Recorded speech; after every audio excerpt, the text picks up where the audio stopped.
Oke, Dewi.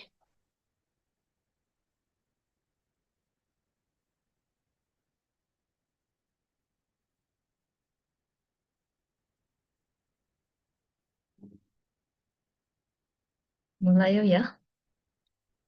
Ya, boleh mulai. Selamat malam teman-teman semua. Selamat bergabung kembali bersama kita Komunitas Chan Indonesia dalam berlatih dan belajar meditasi bersama, belajar Dharma bersama. Seperti biasanya kita akan memulai sesi meditasi kita dengan melakukan gerak berkesadaran yang fungsinya yaitu untuk menyelaraskan batin dan pikiran kita yang telah sibuk beraktivitas di keseharian ini. Kita lanjut saja langsung berlatih gerak berkesadaran, kemudian akan kita lanjut dengan meditasi duduk bersama dan akan ditutupi dengan meditasi body massage berkesadaran. Dan kemudian kita baru akan sama-sama mengundang guru kita Guo Yuan Shifu dari Dharma Mountain Retreat Center. Good evening and good morning for all the participants. Welcome to our Chan Indonesia community for practicing and learning Dharma together. As usual, we will start our practice with doing moving meditation, which is 8-4 moving meditation. Then will be followed by sitting meditation and will be closed with body massage meditation. After that, we will invite Koyan Sefu together for giving us a Dharma teaching. The topic will be about Platform Sutra. Without further ado, let's start our practice tonight. Silahkan si Xiaozhen video gerak berkesadarannya. Selamat berlatih, Namo Buddhaya. See you back again later.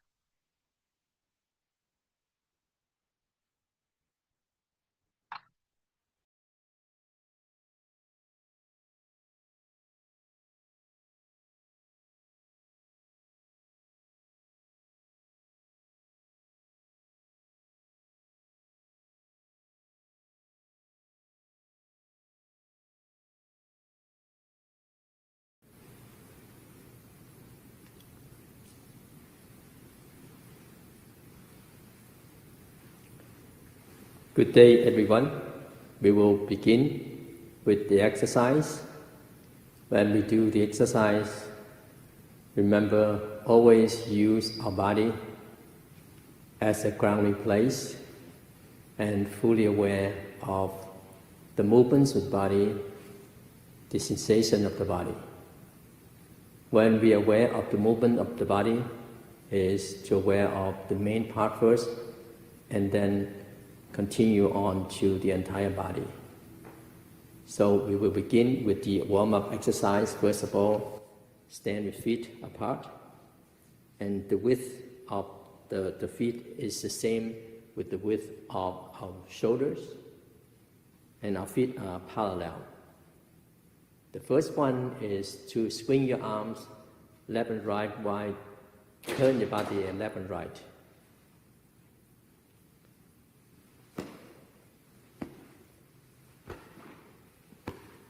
One hand will tap on the shoulder, and the other hand will tap on the back.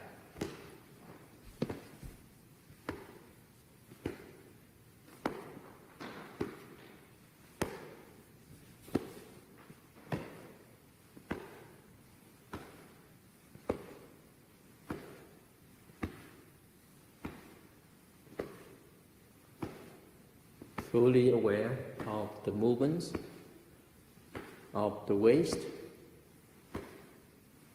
the movements of our arms and palms,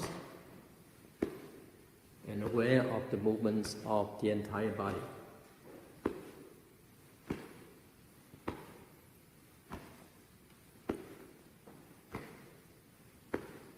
Relax the entire body,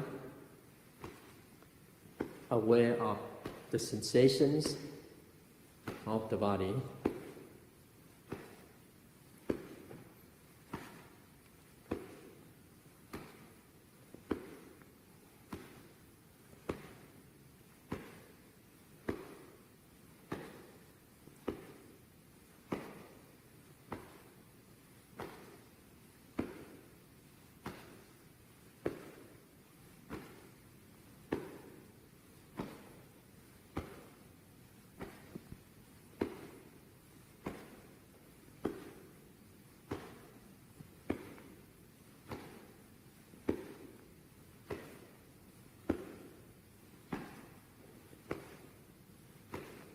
If you're thinking of something else, aware of it and return to your body. Your body is a grounding place.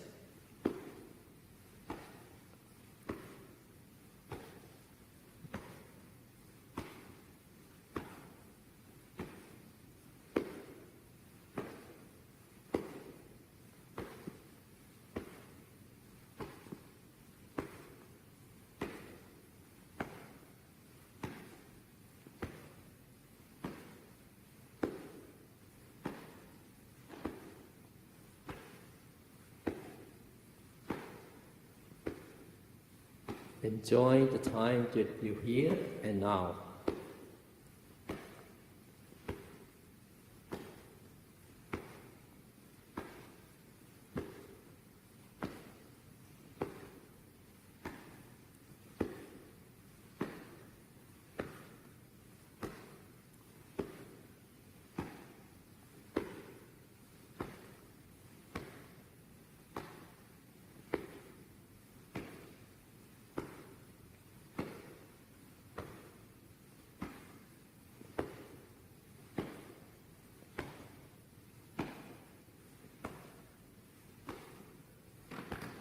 Gently come to a pause, feet together, join your palms. Next is the waist movement. Stand with feet apart, parallel and shoulder width. Hold your palms to your waist, bend your waist to the left, front,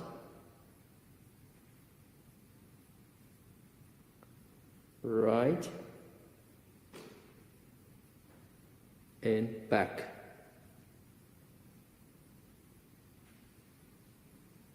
Rotate your waist 360 degrees.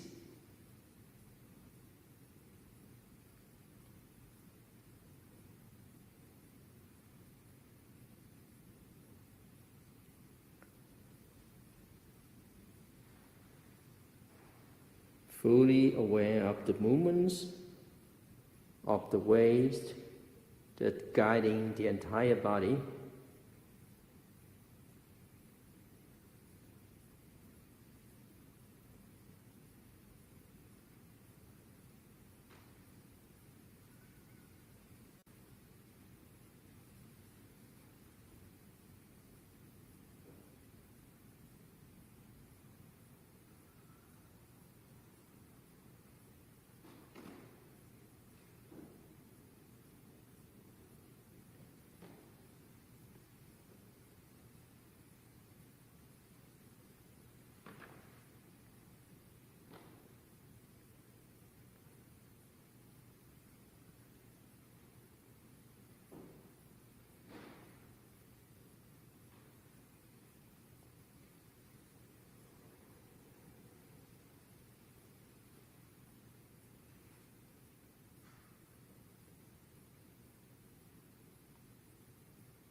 Reverse direction to your right, front, left, back,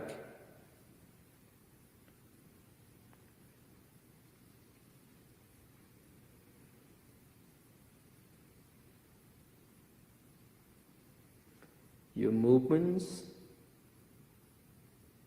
are very smooth, gentle, relax.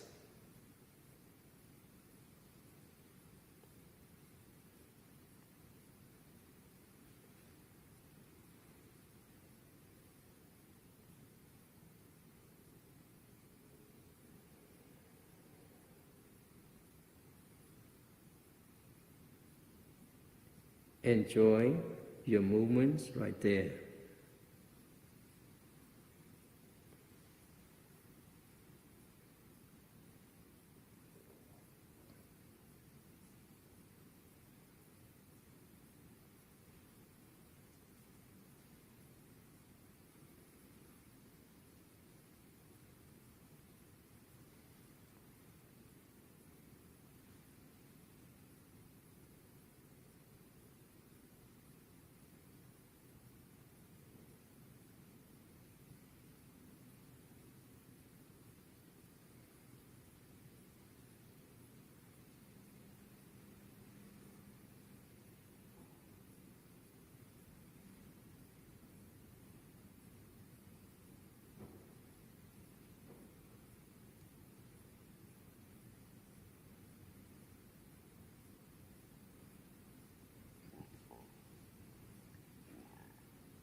Return to the upright position. Join your palms, feet together. Next is to swing your arms back and forth while bend your knees up and down. Stand with feet apart, parallel and shoulder width.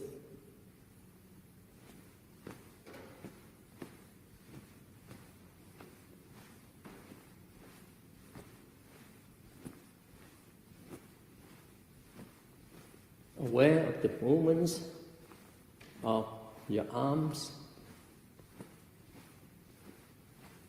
While swing your arms, try so that your arm is not higher than the shoulder.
Gently come to a pause, feet together,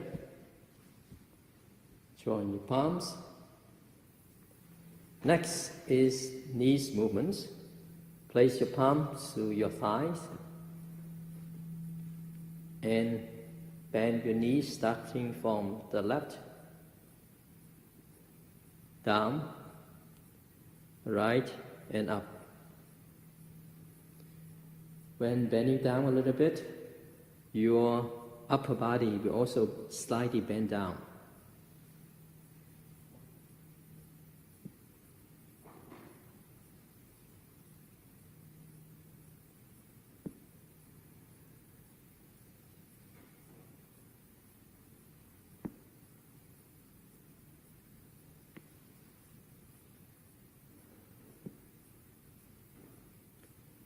Reverse direction.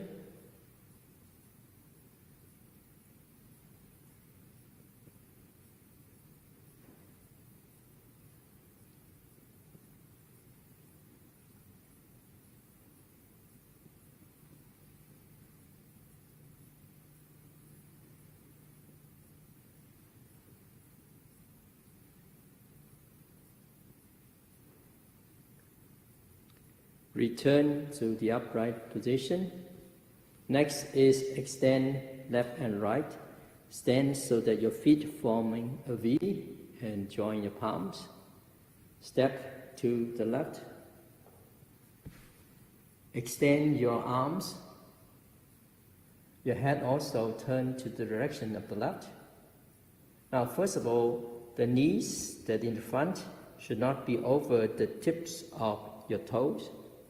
The second thing is that the two arms are in the same level, not that one is higher than the other. Return. Right.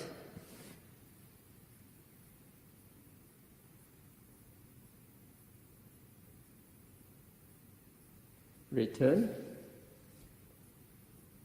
Left.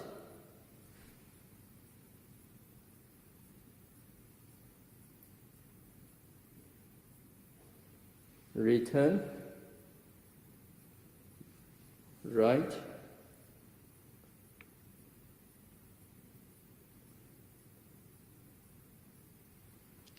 Return. Left.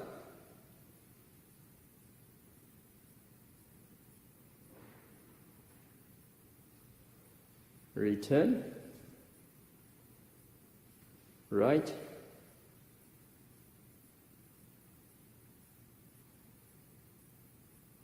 Return. Join your palms. Bow.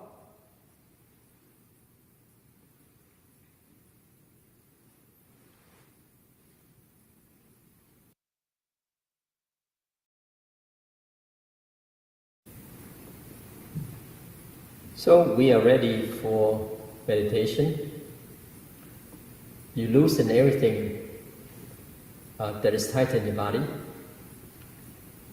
and then sit on the cushion.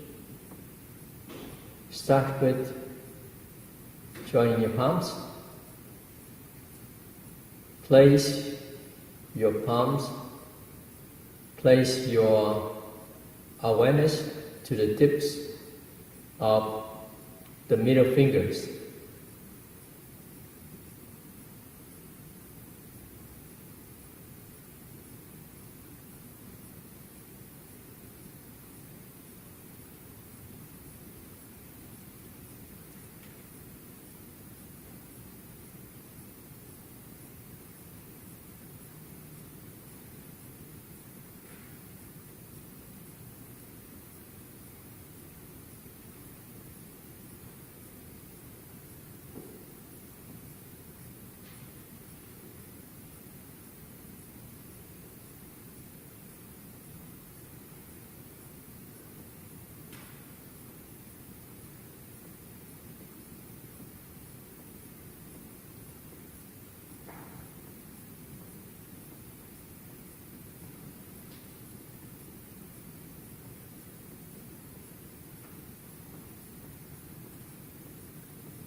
Place your palms to your knees.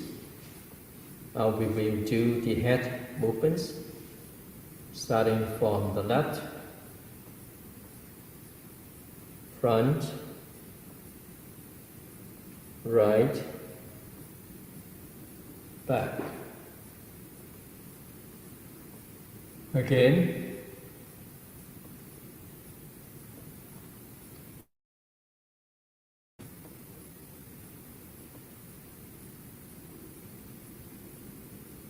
And again.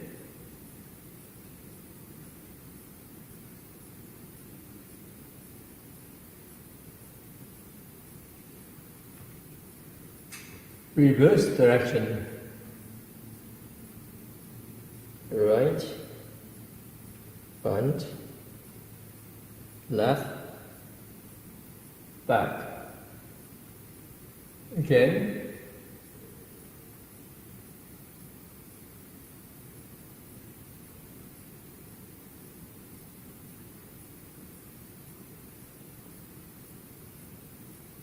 And again.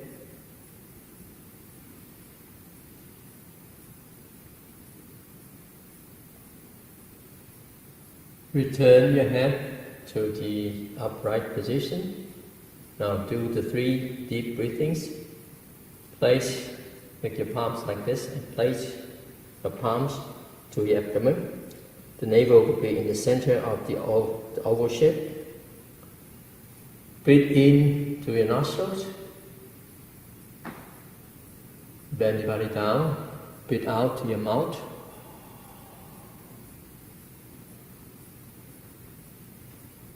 Up, breathe in. Down, breathe out.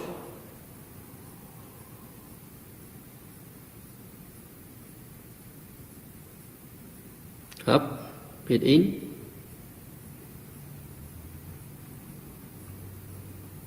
Down, breathe out.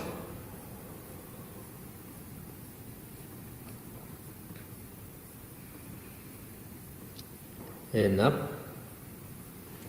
Readjust posture. Sit correctly.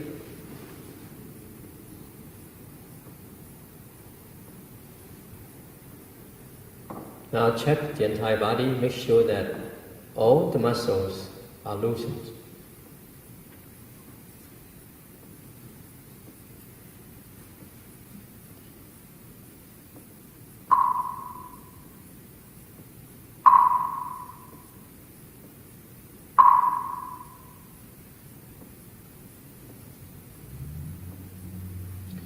Once your muscles are loosened, then you use the scanning method. When scan, then you're just aware of that part. Whatever that sensation now, just notice or just aware, that's enough. Start with your hair, where they in contact with the skin of your skull, aware of that part.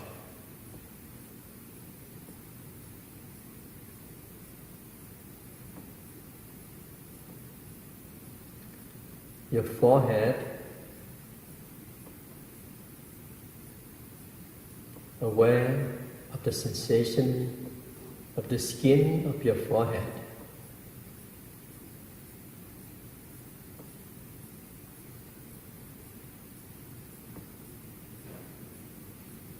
Your eyes,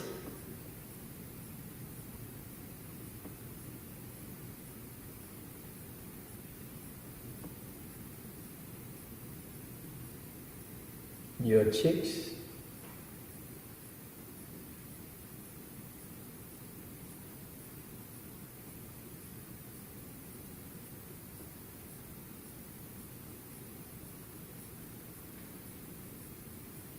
your nose, your mouth and your chin.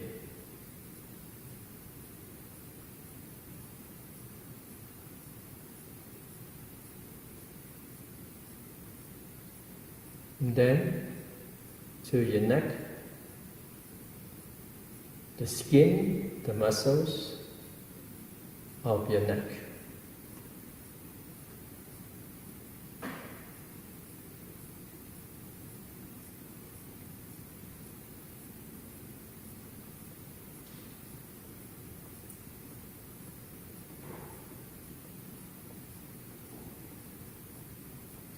Shoulders,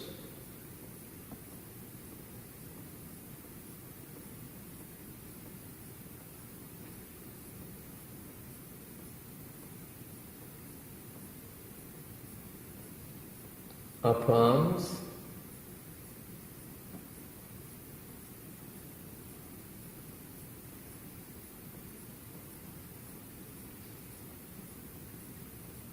lower arms,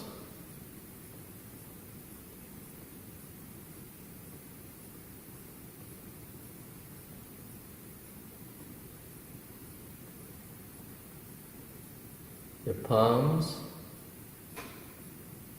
fingers,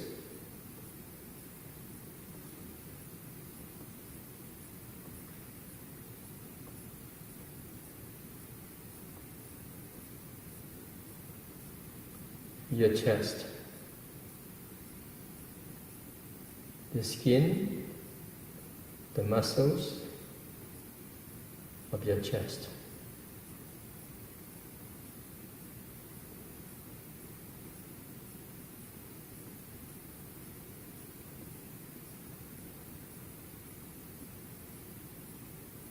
Your stomach,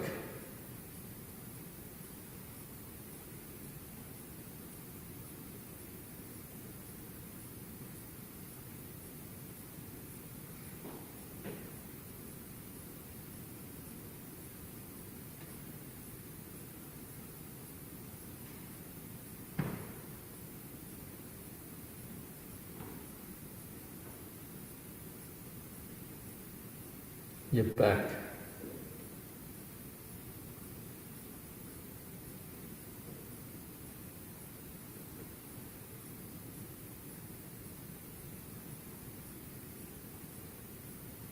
the waist area,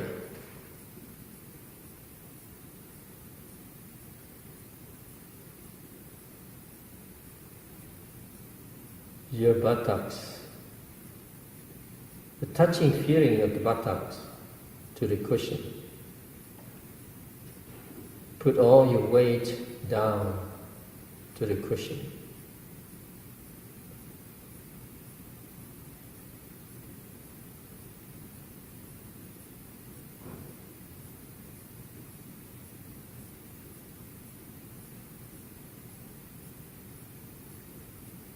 Your thighs,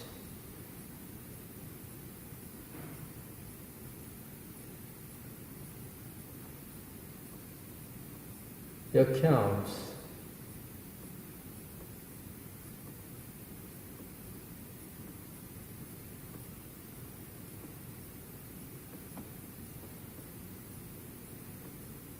your feet,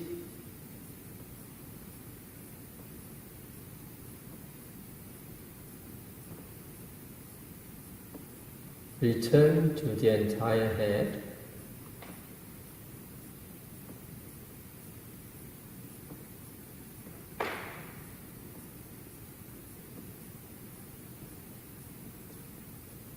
your upper body,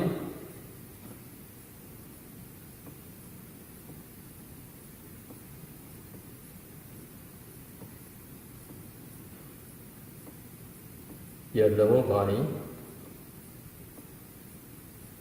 then the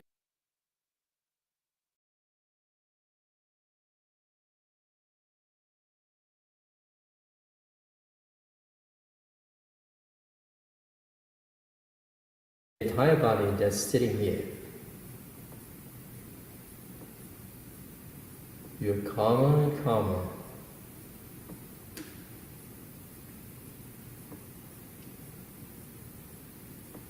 You may observe your breath. Just observe to see how it works.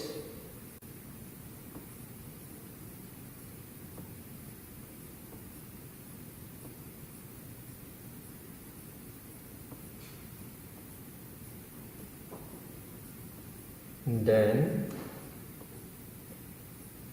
very naturally,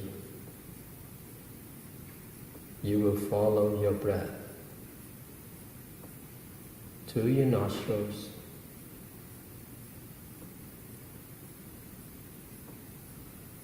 in and out. If you feel that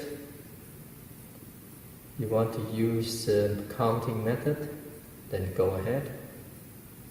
Count your breath from 1 to 10. If you have the method that you're most familiar with, then just use it.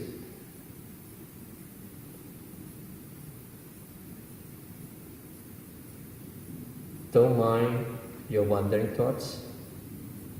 They come and go by themselves. All you need to do is don't follow them. You are working on your method right now. Stay with a clear mind. And of course, you already relaxed the entire body. Also relax your mind.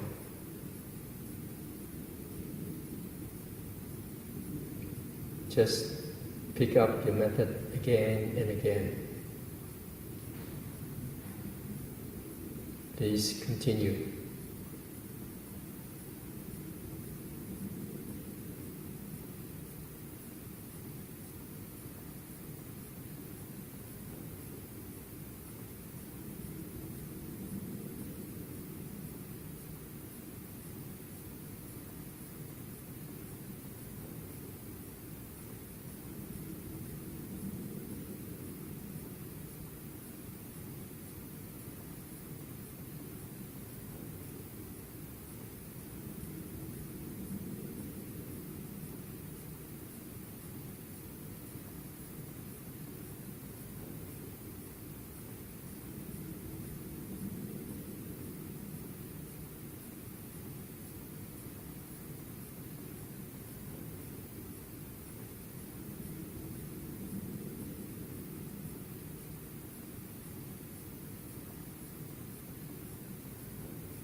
When you hear the sound of the chime, tell yourself to come out of meditation. Take 3 deep breaths.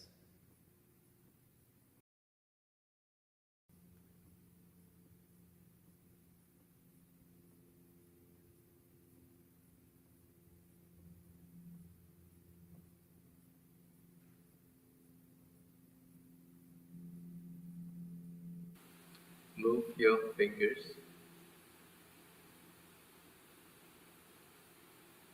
Slightly move your body. Gently join your palms.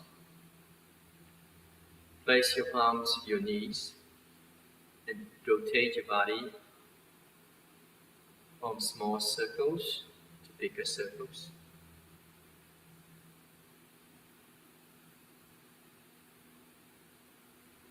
Reverse direction.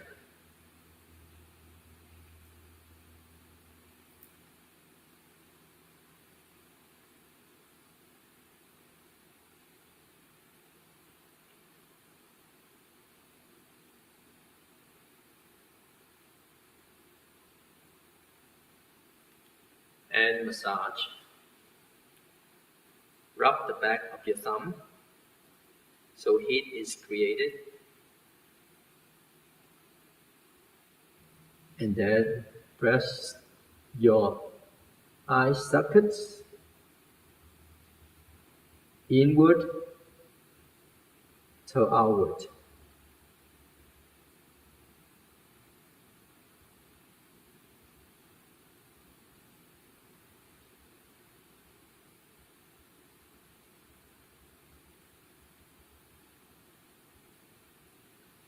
Then rub your palms. Heat is created. Put to your eyes.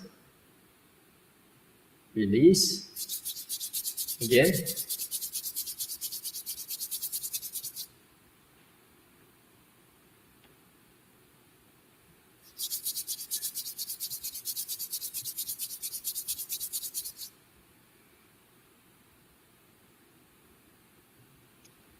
Rub your palms and wash your face gently. Below, inward, up and outward.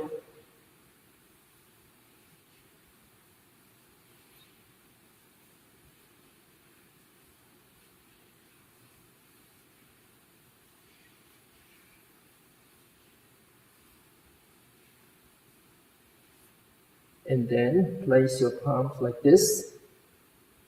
Right hand to the left temple, left hand to the right temple. And massage your head and the back of your head.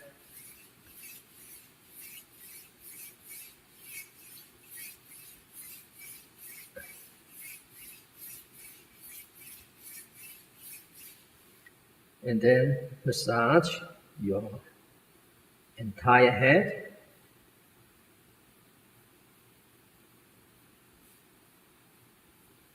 And then press the neck like this. Release and press again. Release, press, release. And then place your palm to the back of your head and slide down to your neck.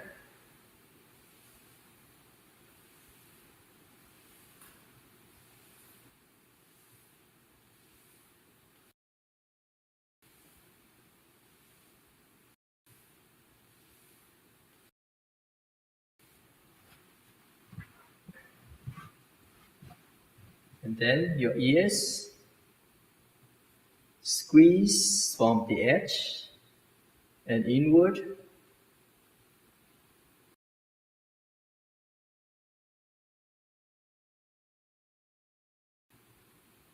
And use your index finger to press here, this middle part of your ear. Slightly press and then step it out.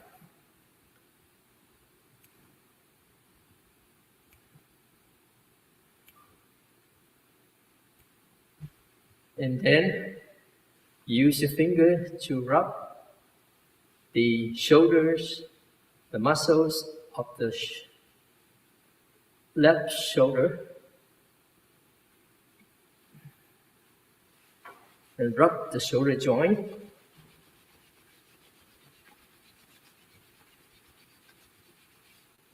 And squeeze the muscles of the upper arm, all the muscles.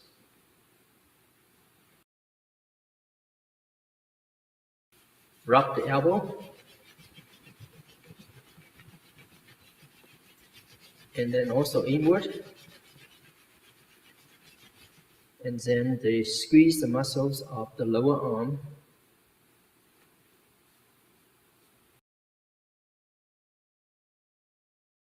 And then press this point where the thumb and the index finger meet here of your palm.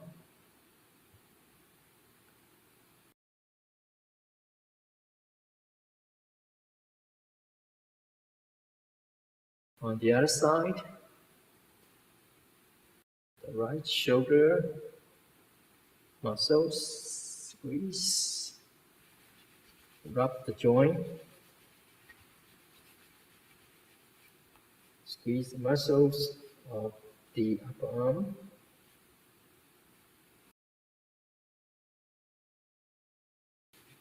Elbow, inward, lower arm,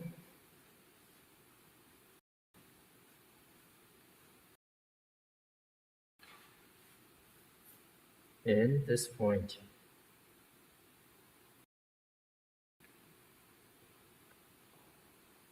Your chest, one direction first, reverse direction, and then the armpits slide down to the abdomen.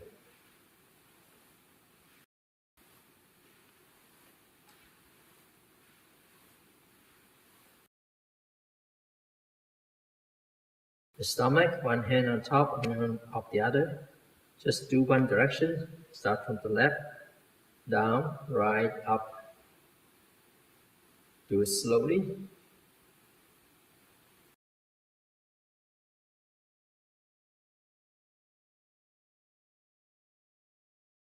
Just one direction.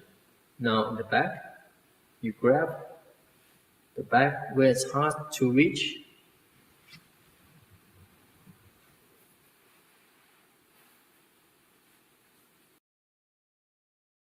With the two hands.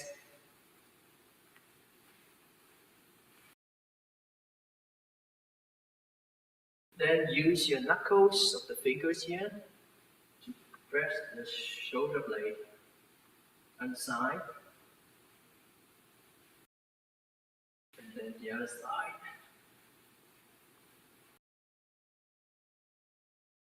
Then use the knuckles of the fist to press along the two sides of the spine.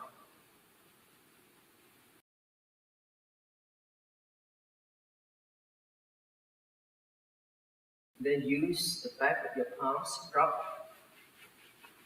crisscross like this.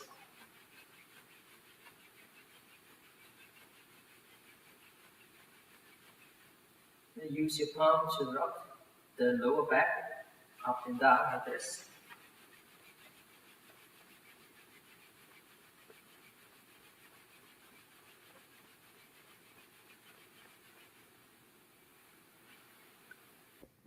Then now is your left thigh. Squeeze the muscles.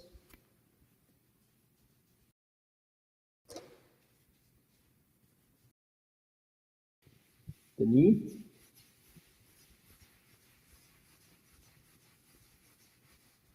And the calf.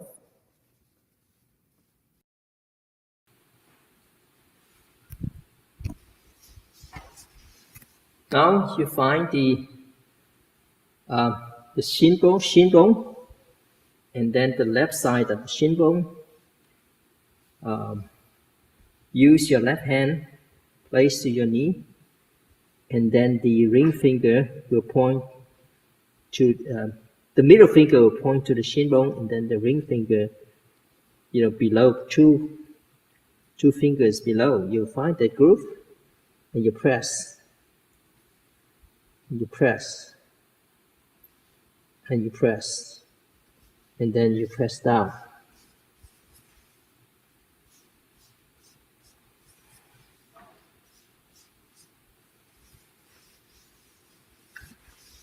Finish with the left, now it's the right. Squeeze the muscles of your thigh.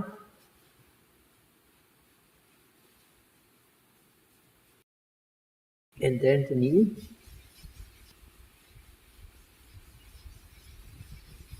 And then the calf. Squeeze the muscles of the calf.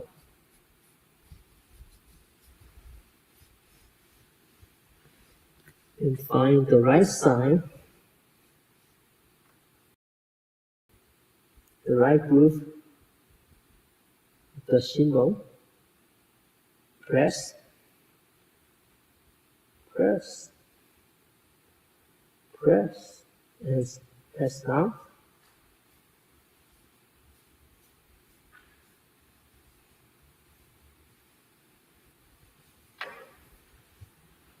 Okay, now is the feet. Stretch the feet toward you, away from you, toward you, away from you, toward you, away from you, toward you, away from you. Rotate your feet. One direction first.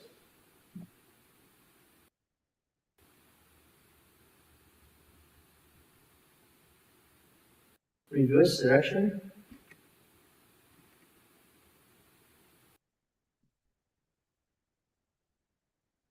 And then your toes, grab your toes, reverse, grab your toe, reverse, grab your toes, reverse, grab your toes, reverse, relax, and finish.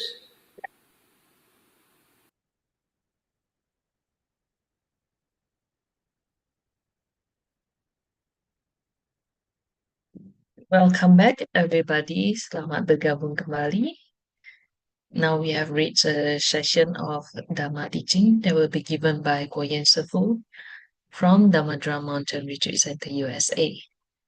Sekarang telah tiba saatnya kita memasuki Dharma sharing yang akan diberikan oleh guru kita, Guo Yuan Shifu.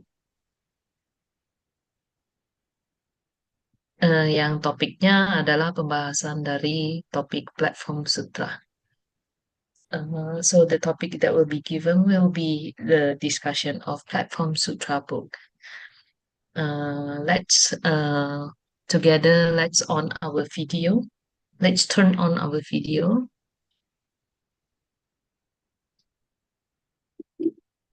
And let's join our palm together to give respect to Oyen Sefu. Bow. Omitofo, Oyen Sefu. Welcome back. Good day, everyone. Good day, Sefu. Now the Chan community people has reached Taiwan, Sefu. Yeah. Yeah. Later we will show you the picture at the end of the class. Okay. Now we have Sefu. shown me 2 pictures already. Oh, The group. must be that one. Okay. They send regards to Sefu. They say, thank you, Sefu. Sefu make this happen for them. No problem. The help from Okay. everyone. Yeah, everyone happy. Thank you, Sefu. Okay. So today is March 12th. 2026. We will continue on the talk from the platform Sutra, Samadhi and Wisdom. Last time we ended something here. We talked about the 8 winds: gain, loss, slander, praise, honor, ridicule, suffering, and pleasure.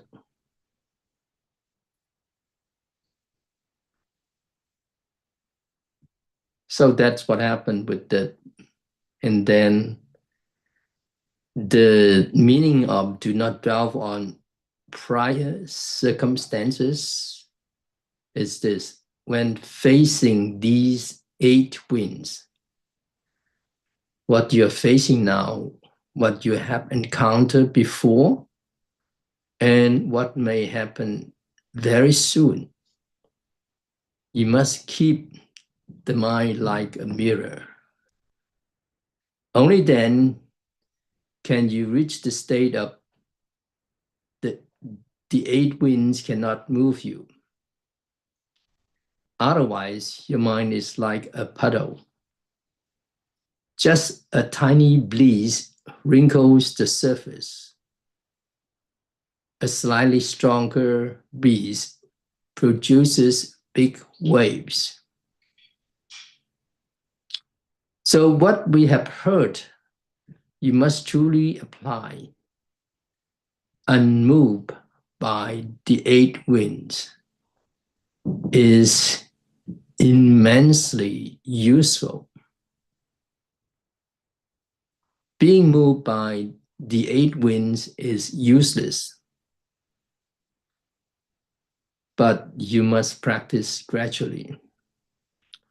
Do not expect that after hearing one lecture, you can do it immediately. This is almost impossible. And that was the talk ended on March 5th, 2026. Then now we will continue on. How do we apply no abiding as the foundation in daily life to reduce vexations? So besides practicing not dwelling on prior circumstances, we must also make good use of what the Platform Sutra teaches. That says, in all dharmas, thought after thought does not abide. Then there is no bondage. Now remember, this dharma is a lowercase and it means phenomena. So in all of these phenomena, thought after thought does not abide, then there's no bondage. Saying like this, and we can do it, which is not easy. As we explained earlier or previously, if our mind keeps thinking of what came before, what comes after, and even what is happening now, this is the afflicted mind. It is a mind of forms. It is not a pure mind and not a wise mind. No bondage. Bondage means being tied up. Our mind is tied and bound by circumstances. In reality, this describes the mind that cannot let go and cannot be free. You cannot stop thinking about what you don't want to think about. What you do want to think about, you cannot reach. And what you do not wish to recall keeps returning again and again. This is lack of freedom. This is not liberation. So, does it sound familiar of our mind state?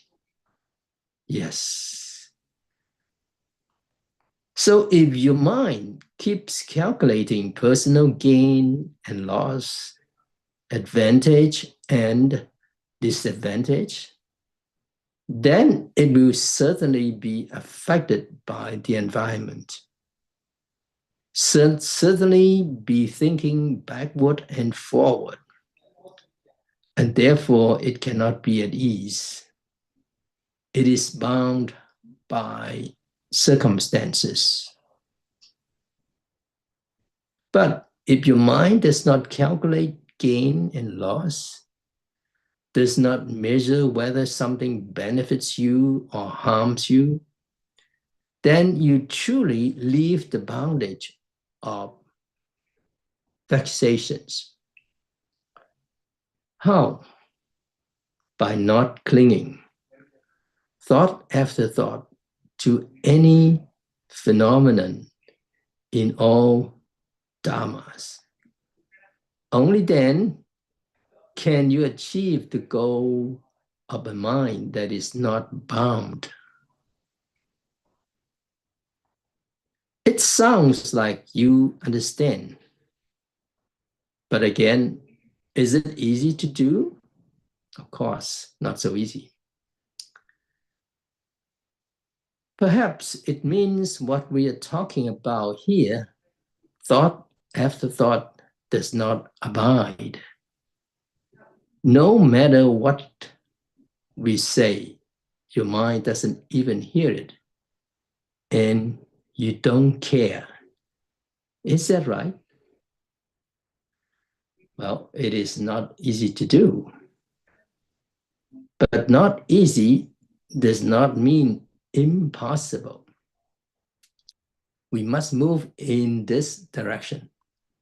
That means as we listen to Dharma talk, we immediately begin to practice and we train the mind. How do we train it? We cultivate. How do we cultivate? Now, this word cultivate means practice. First, well, we need to learn how to meditate and use the meditation method. And gradually, we join the retreat, the Chan retreat. Then continue cultivating again and again, steadily, unceasingly. Gradually, you will be able to accomplish this. If you do not listen to Dharma, you do not know what liberation and ease truly mean. If you do not cultivate, then liberation and ease are only words, only a phrase or an idea with no real connection to you. But is listening to Dharma without practice still somewhat useful? Yes, it lets you know you are not yet liberated. You still have many vexations. You are an ordinary person with vexations. This is called knowing shame and knowing reflection. If you can know shame and reflect, then your afflictions and inner problems will gradually lessen. So listening to Dharma is not useless. So we may ask again, is there anyone here who believes you have no afflictions at all? Who has never known what affliction is? What inner trouble is? Someone who says, I have no afflictions. I have never known afflictions. Is there such a person? Well, we know ourselves very clearly, I hope. Since you already know you have vexations, what kind are they? Well, vexation referring to about marriage, children, parents, career, status, secrets, and so on. The more clearly you know them, the lighter they become. If you do not know you have vexations, you will remain in vexation forever. And in our monastery gate, there are two lines taken from Diamond Sutra. One should give rise to the mind without abiding anywhere. Or sometimes I translate it as, without abiding, the mind manifests. So over here, I use one should give rise to the mind without abiding anywhere. This is a Diamond Sutra line. In the Platform Sutra, we apply that meaning. This is what is called no abiding. No abiding means do not keep thinking about it. Thinking, what is this? What does it mean? Does it have something to do with me or not? When the mind does not function in that way, that is no abiding. But as soon as the mind produces the sense that this concerns me, this affects me, this matters to me, that is called abiding. So no abiding as the foundation means do not take any phenomenon that appears before you as real or unchanging. There was never any reason to cling to it in the first place. There is nothing worth clinging to, nothing worth grasping and arguing over. There was one woman having trouble with her family and relatives, coming to the teacher and start complaining about what's going on. And the teacher was listening. Of course, he tried to console her. And afterward, he said something interesting. He said, it is as if real. He just gave that comment.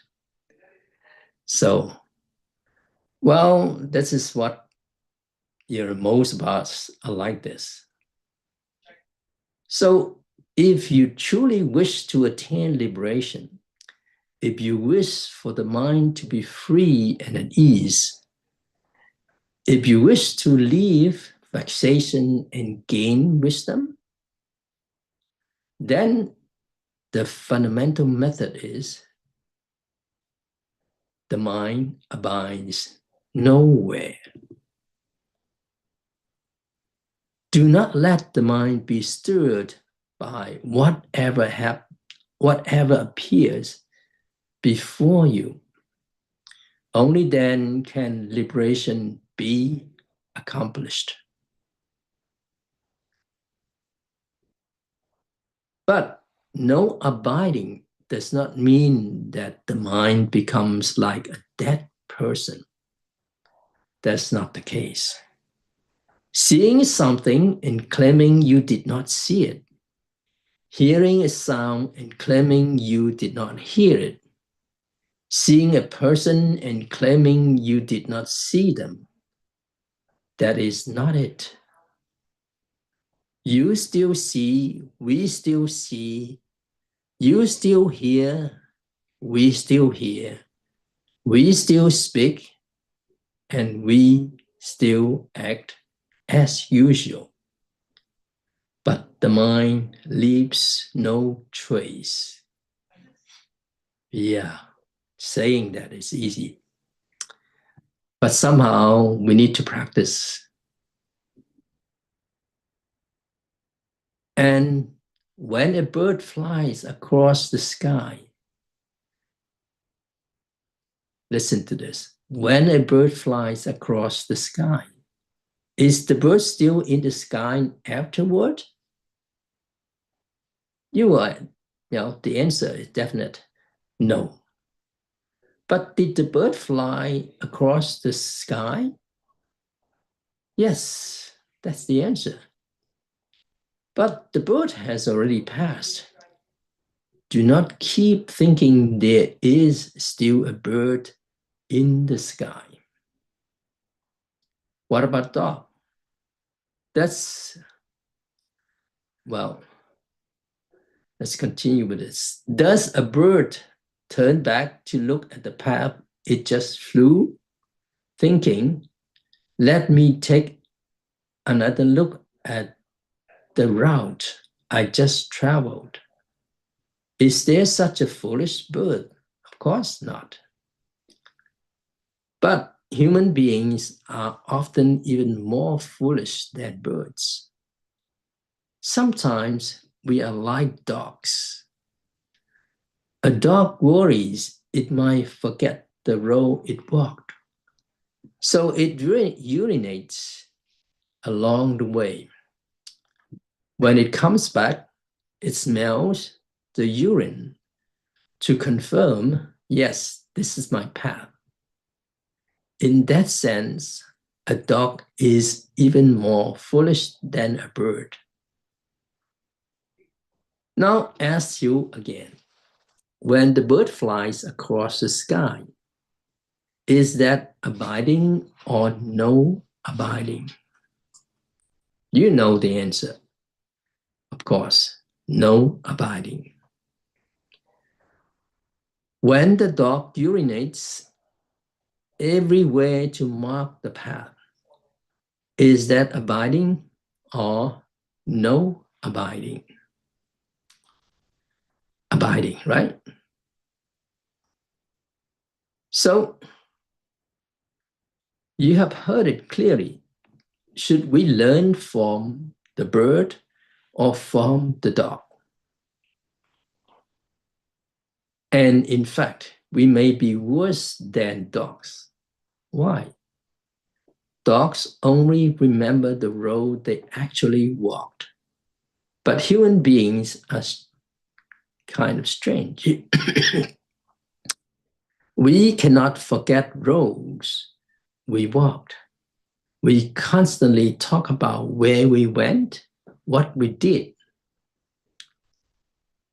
Even worse, we imagine things that have nothing to do with us. Things we never saw, never experienced, never went through, and yet the mind spins wild fantasies anyway. People rarely live 100 years, yet they often worry about 1,000 years.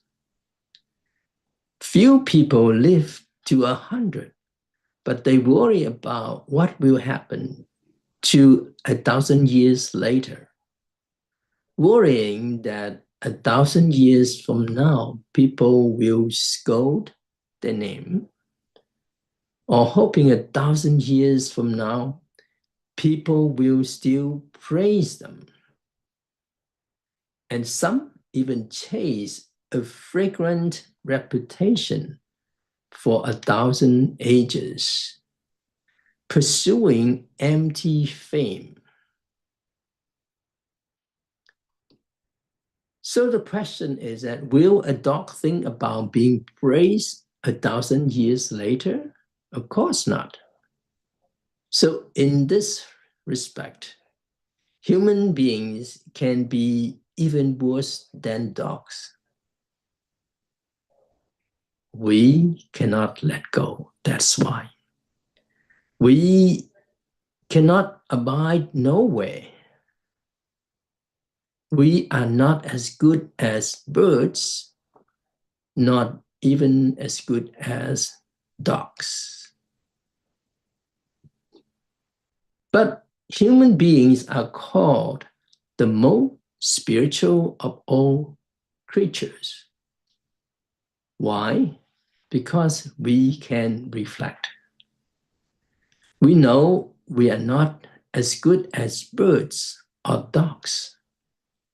This itself is reflection. And with reflection, we come to listen to Dharma. After listening, we can cultivate. By contrast, birds cannot cultivate. Dogs cannot understand Sutra. So in the end, we are still quite fortunate.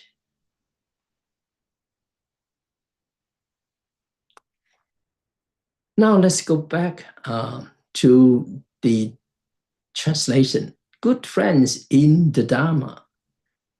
When we can leave behind attachment to all external forms and appearances, this is called formlessness. Formlessness.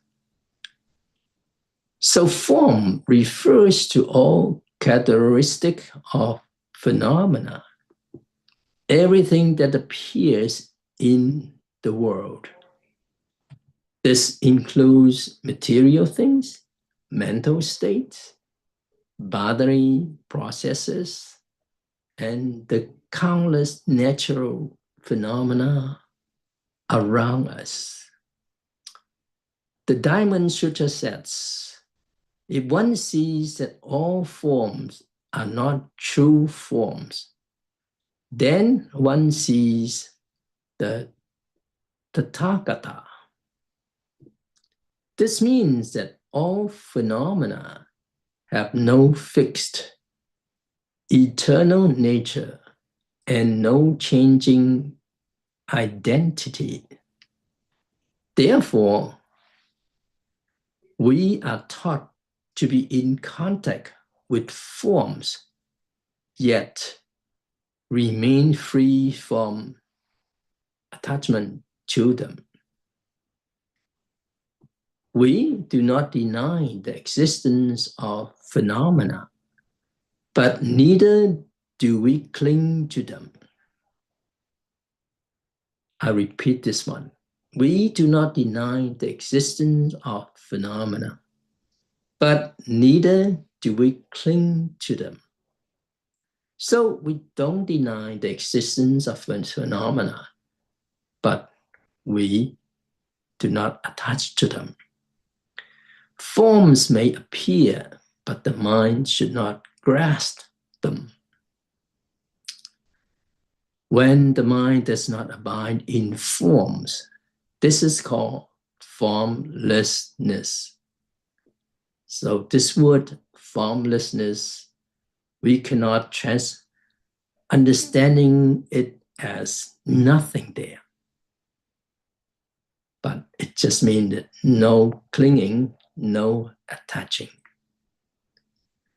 So if the mind abides in form, that is attachment to form, the word abide simply means to cling or become attached. When we practice in this way, naturally we can realize the original purity of Buddha nature. Therefore, formlessness takes pure Buddha nature as its essence. All of us should let go of attachment to external appearances and conditions. This is what is meant by formlessness. Forms refer to the characteristics of all dharmas. Everything that exists or appears. These include physical phenomena, mental activities, physiological processes, and natural events.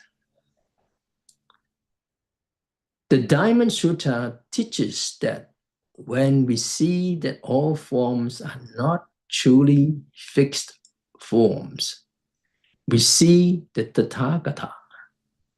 In other words, phenomena do not possess a permanent essence or an unchanging self-nature. Therefore, we practice being among forms, yet free from forms. We do not reject phenomena, and we do not cling to them. Forms exist, but the mind does not grasp them. When the mind does not dwell in forms, that is formlessness. If the mind dwells in forms, that is having form. Through this kind of practice, one naturally realizes the pure essence of Buddha nature. Thus, formlessness takes the pure Buddha nature as its fundamental essence.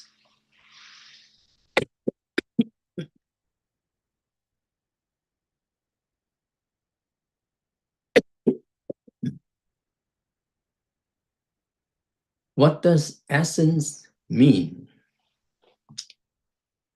Well, essence refers to the principal body of Buddha nature, the original nature that all beings inherently possess. All sentient beings have this Buddha nature. Buddha nature, self-nature, or original nature all point to the same reality. That is emptiness. But this emptiness does not mean absolutely nothingness. Rather, it does not separate from phenomena. It is not limited to any single phenomenon. It pervades all phenomena. Yet, it is not identical to any phenomenon. And therefore, philosophers sometimes speak of substance or ultimate reality. However, what Buddhism calls the principal essence is not exactly the same. In philosophy, substance often refers to a metaphysical principle beyond phenomena. In Buddhism, however, the principal essence does not exist apart from phenomena. A passage from supernormal powers and human powers explain. In the Buddhist view, the entire universe and all phenomena exist in natural equality and freedom. Reality functions spontaneously according to its own nature. The Buddha did not claim that his teachings created the universe, nor did he claim that any being created the world. In this sense, Buddhism differs from Christianity and is considered non-theistic.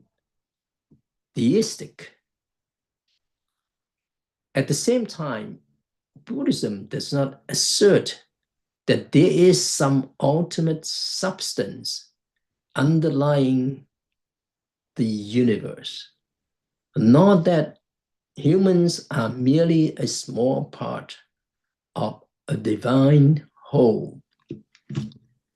In this way, it differs from pantheism.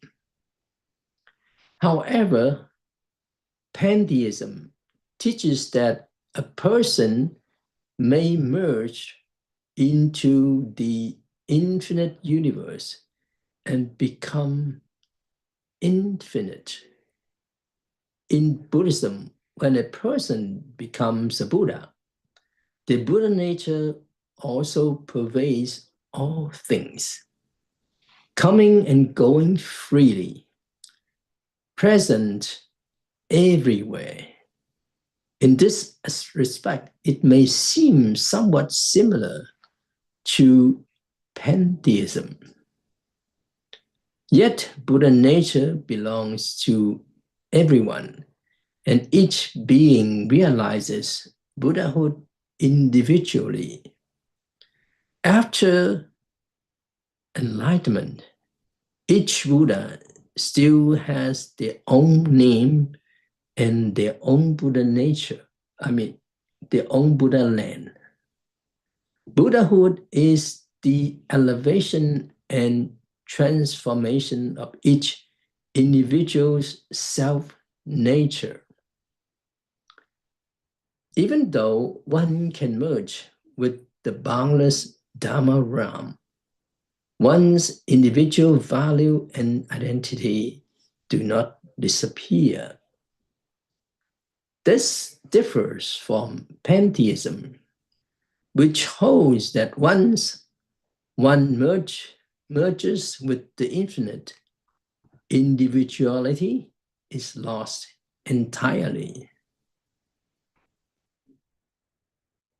Yet, and therefore, Buddhism is somewhat similar to pantheism, yet ultimately non-theistic.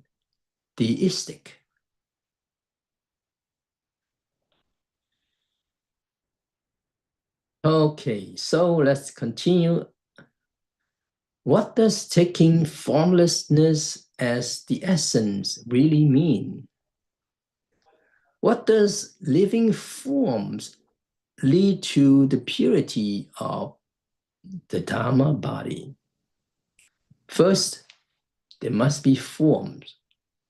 Practice begins with forms, and through forms we realize formlessness. We use what has form to cultivate toward the realization of what is formless. All phenomena in their nature are empty. The essence is emptiness. Therefore, the ultimate essence is also empty, thus formless. Forms may appear, but the mind does not cling to them. When the mind does not abide in forms, that is formlessness. When the mind abides in forms, that is attachment to form. In meditation practice, the method exists. I using the method also appears. But we do not cling to either of them. This is formlessness.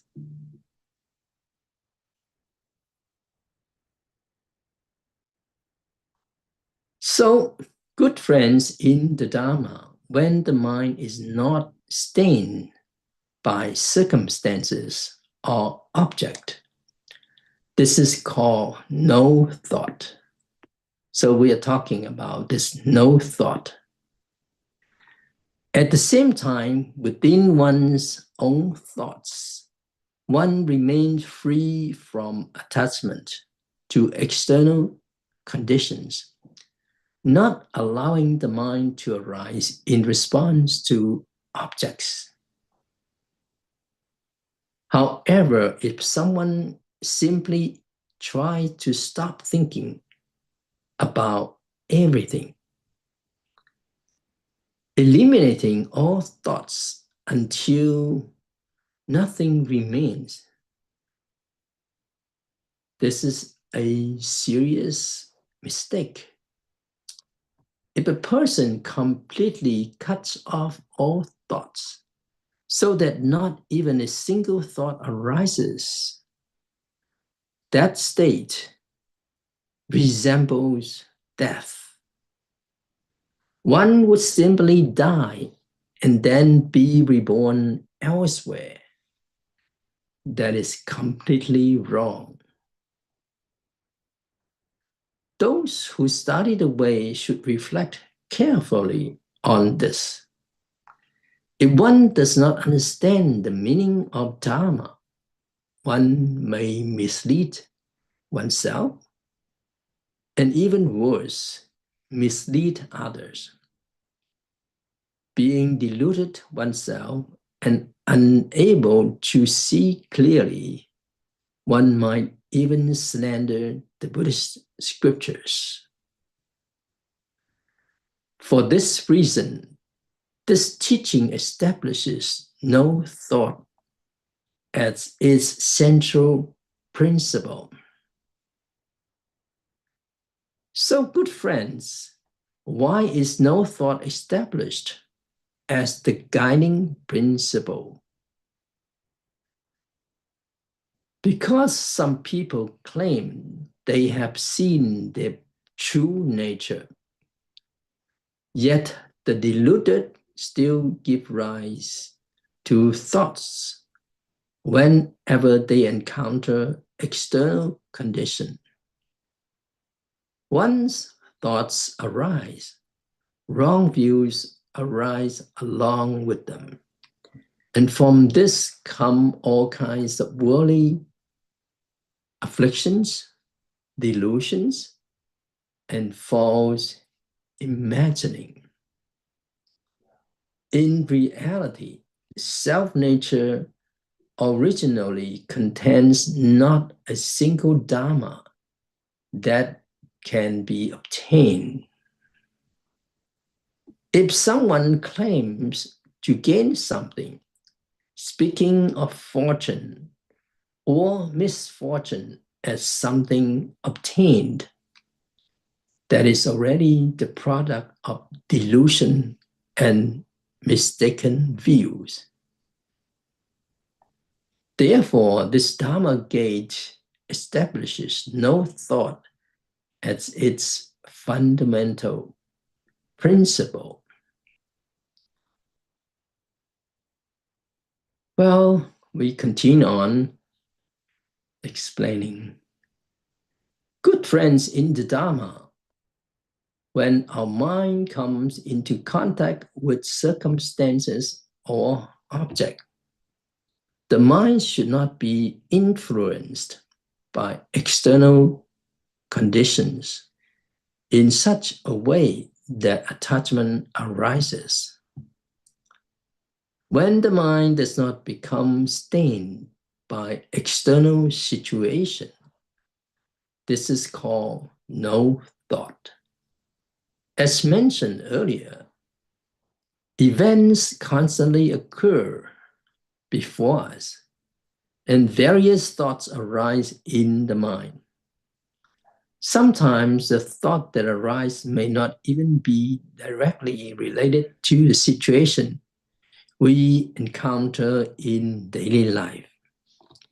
But whenever we meet circumstances, the key is that our mind does not cling to them and does not give rise to defiled states, such as greed. Although scattered thoughts should gradually be let go of, right mindfulness cannot be absent. At all times, the mind should remain clear, stable, and able to respond appropriately to everything in daily life. But do not misunderstand the meaning of no thought.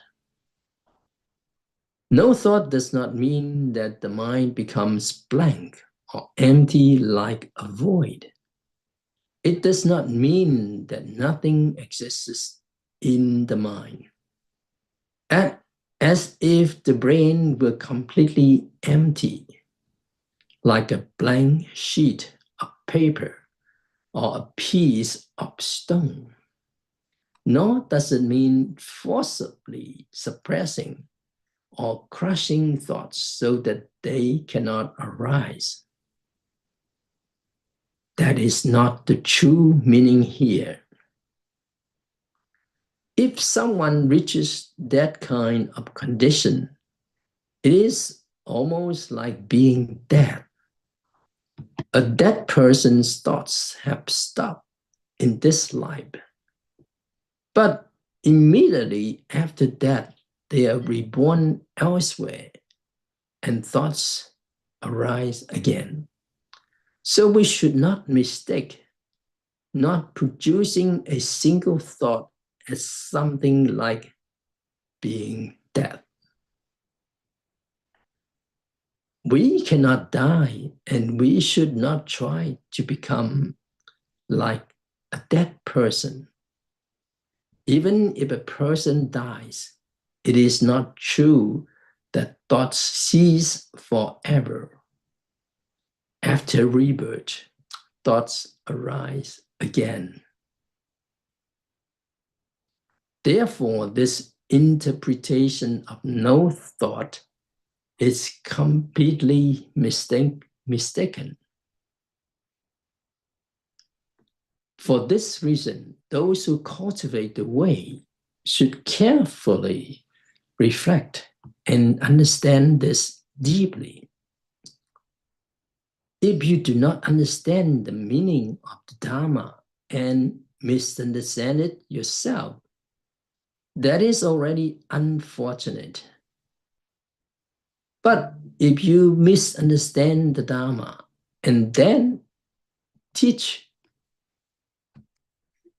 your misunderstanding to others, why you yourself remain confused and even misinterpret the Buddhist scripture, that is close to slandering the Dharma. The karmic consequence of that is very serious.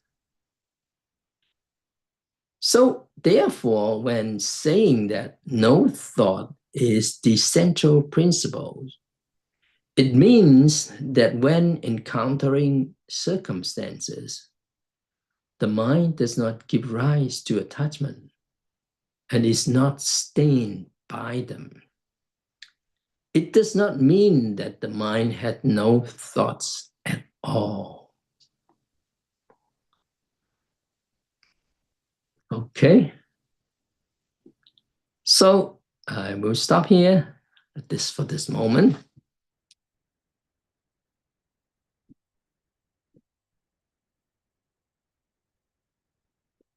Thank you, Koyan Shifu, for the Dharma teaching. We have 13 minutes left. Should we proceed for Q&A or breakup room, Shifu? Yeah, Q&A. Okay, Q&A. So, does anyone on the floor have questions regards to today's topic?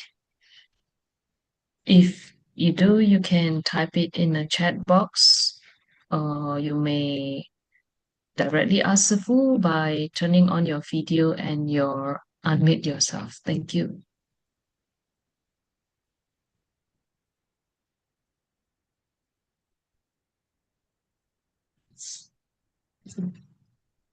Hello. Sifu, thank you. Wait, sorry. Oh yes, we have question from Alice, please. Hi, Gwen Fashi. I have a question. So I think from the teaching perspective, like I understand like no attachment, no biting stuff, but I feel like in day-to-day life, I found like the conditioning is like very strong and compulsive. That is like very hard to kind of not react to it. So for example, I feel like when I work, I tend to like basically work with the people all the time. And there's like a constant fear of like being judged and being like disliked. Even if deeper down, I know like all of these thoughts are arising from the self, like the fake self. But then still sometimes that thinking is feels like it just feels so compulsive that I don't know how to deal with it. So I was thinking about if you could offer any advice and insights. Thank you. Well, first of all, is that we need to know ourselves very clearly. All right. So when we work, we try to be, first of all, honest. Second is try to do our job. All right. So if we have treat the work that we do as something that we like to fulfill or make it good,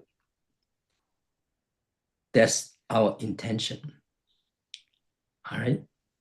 So there's no need for us to feel like I'm not good enough. These people were judging us.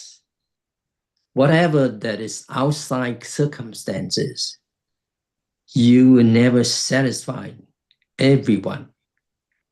We need to know this is the reality. And you need to know that you are working wholeheartedly, be the benefit for everyone. All right. So don't need to think, oh, this person look at me. It seems like they are challenging me and, oh, I'm not good.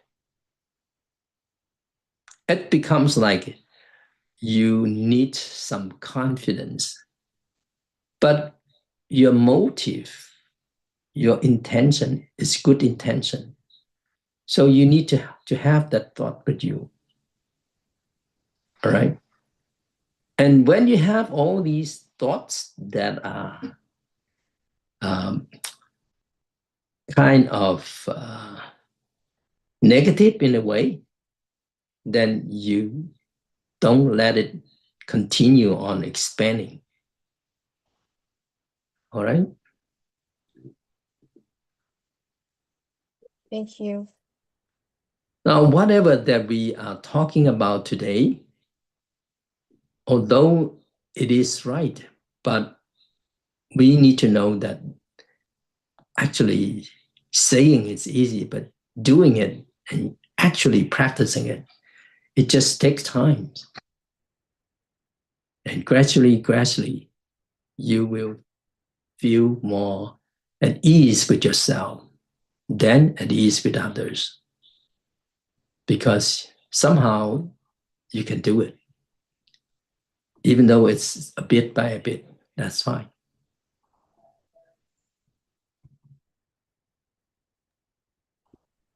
Thank you.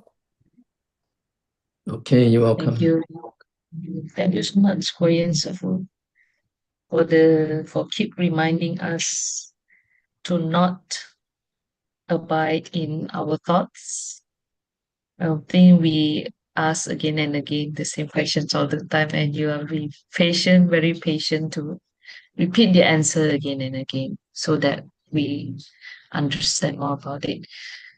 So just now you mentioned like it's not correct for us to not no thought means not allowing any thoughts does not mean not allowing any thoughts coming out from us or stopping not allowing our mind to stop thinking.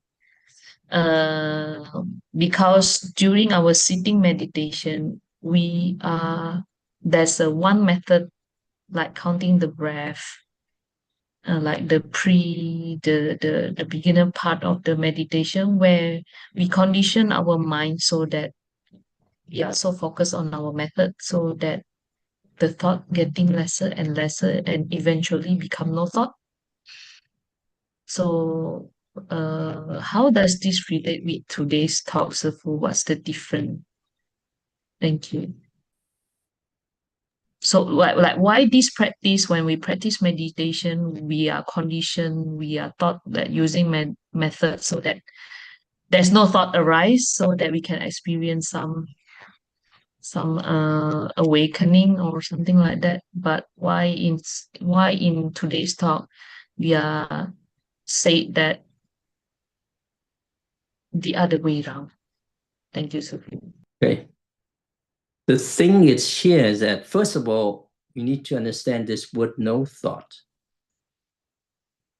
No thought just means that you have no attachment. You're not clinging. So you still have thoughts, right? That's why your question of this no thought state as if you are practicing. Now, first of all, we have many thoughts. And then when we practice, we gradually come to a state of more and more concentrated. But you still have thoughts, right? And even we come to a very concentrated state of mind, you still have thought.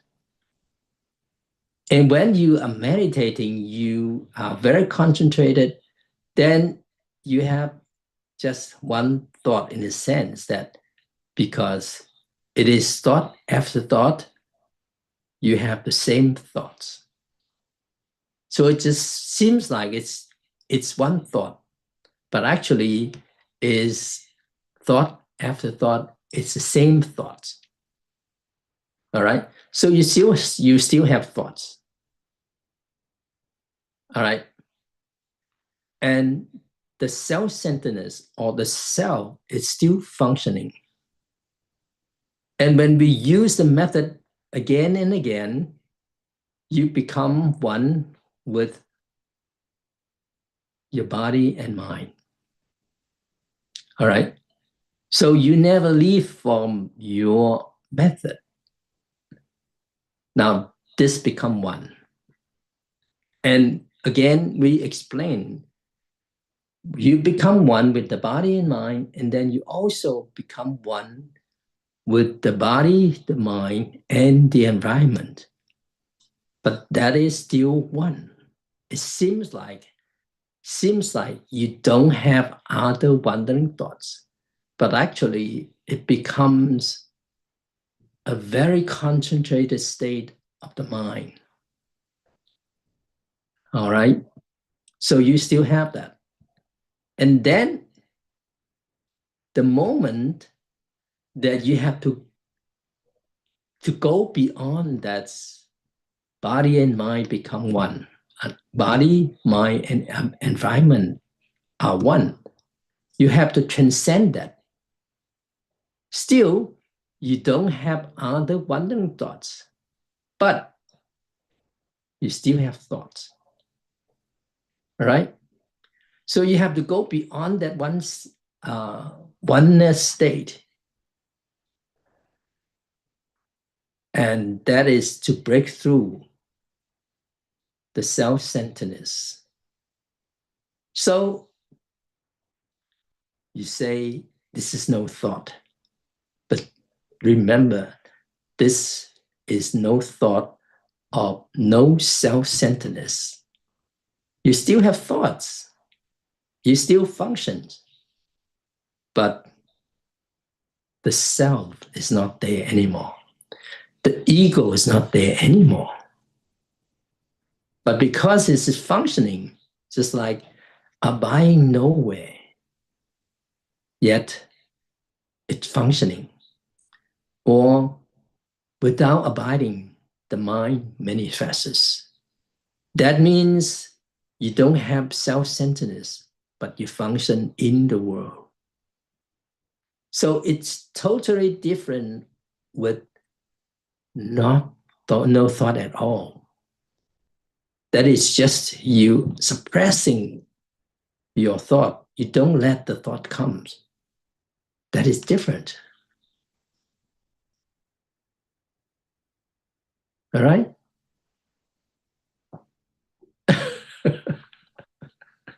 I think I understand.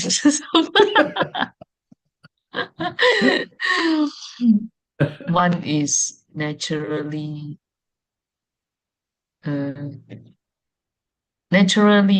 non-abiding, and the other one is keep refusing the thought from coming out. One Right. is allowing. You're suppressing yourself. Yeah. I think I get it, Sefo. Thank you. But still a lot of practice.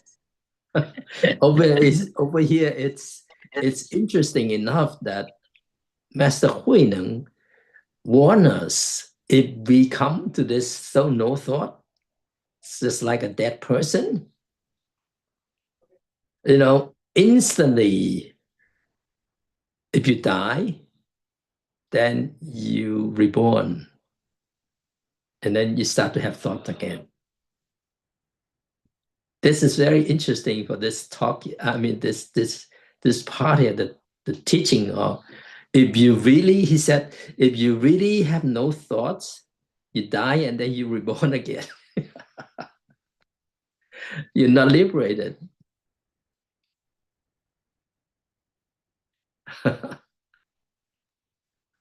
Thank you, Sifu.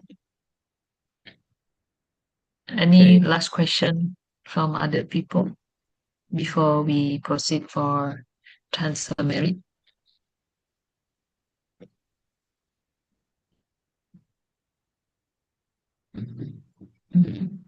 So I think no more questions, Sifu. Should we transfer for transfer merit? Sure. Thank you. Dibantu, si Shelton.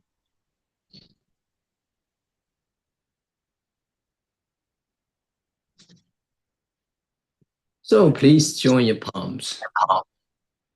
We pray for the flourishing of Buddha Dharma, for peace in the world, for the joy and contentment,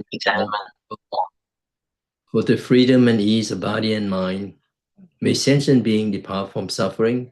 May the vows of the donors be fulfilled. 回向佛法兴隆，世界和平，人民安乐，身心自在，众生离苦，施主愿遂。Bow. Thank you, everyone. Thank you, Sifu. Si Shelton, you want to show Thank you, the teacher. Translation. Thank you, Sifu. Thank you, everyone. See you next time. Thank you, Yeah, Sifu. we want to show this picture. Beautiful. The Beautiful Jakarta picture. Chan community people go to Taiwan to take Bodhisattva vow. They Welcome to Taiwan. are there now. Yeah, there. Oh, Alice from Taiwan. No, I'm not. Me, It's I'm very from nice. Taiwan. Oh, Jibai from Taiwan. Yeah, they are in a Chan hall now. Wow. Melom tamu Oksugi ada Ivan. Iya. Iya. Uh, Thank you so Nolong beliau kamu. they say thank you so much Koyan Shifu to make this happen for them. Thank everyone, not just me. Yeah, everyone. Thank you, Shifu. Hopefully, Chan Medan next batch. Hopefully. Bye-bye. Take care, Bye, Shifu. teacher. Take care, Shifu. See you next Bye. time. Itu Bye, Irfan ya, everyone. Ci Dewi? Everyone. Itu Irfan ya?